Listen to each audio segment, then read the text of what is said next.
to adopt a baby from China, and when I got into the process I realized that it was a lot of money, and I didn't have between $25,000 to $30,000 just laying around in a bank account, and so I kind of gave up a little bit, and it took a few months for me to realize that this was a passion of mine and that I needed to pursue it, but in a different way. And so I started Salvation. Family for me is actually not a blood relation. I've always believed between my friends and people I know, they just become family once you love them, and it doesn't matter color, race, anything, gender, which country they're from, whatever it is, family is definitely a place of love. Most memorable adoption, I have to say there's a few. One of them though being the Thu family. They adopted a little girl from Uganda who was very, very malnourished and underweight, and her husband is in the military, and she basically has some biological children of her own, and said, I have to save this baby. And so we came in and helped out, and I got to meet little Brigetti Thu, who is such a blessing, and so she will probably be one of my most memorable.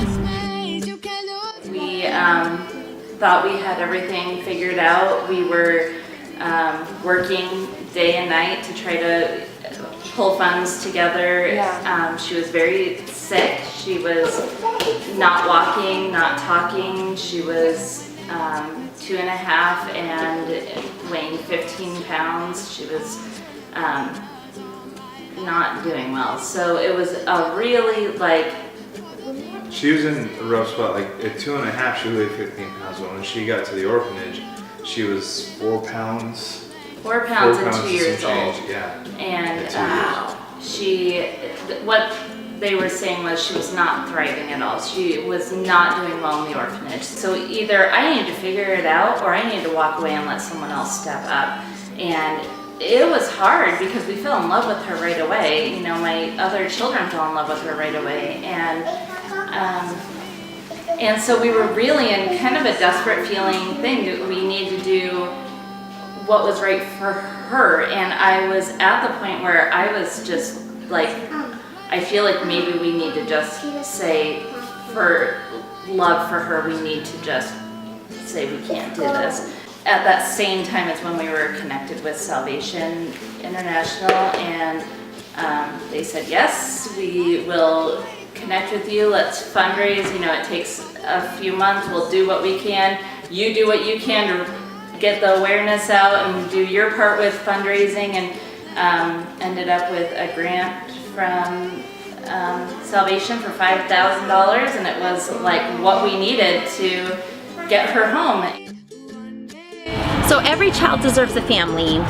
We came up with that motto because we believe it. We believe that statement, that there should be no child left sitting in an orphanage or a family that can't have a baby, that wants a baby.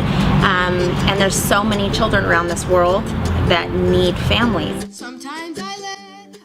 We started Eve's Adoption just 7 months after Kofi and Joy joined our family. When we were in Ghana, we learned that a lot of children with physical disabilities were not being adopted, and some of them were hidden in the orphanages because people just didn't think that anyone would want a child with a disability. Eve joined our family from Ghana, West Africa, late July 2013. In Ghana, she lived in a large orphanage and she was confined to a crib, so she never learned to sit up, she never learned to crawl. And as you can see, in just 3 short months, she's learning all of the above. She's gained 6 pounds. She knows the love of her family, which is probably the most important thing that she's learned in the short time that she's been with us. We want to help them achieve that, and so no family or no child should go without a family. And so that's a big one. Salvation International, thank you so much for helping us bring Susie Ann home. We arrived home from Uganda after a 6-week stay on August 2nd, and we are so thankful. Susie Ann is such a joy and a blessing in our lives, and we would not have been able to bring her home without your help. Thank you again from the chapel.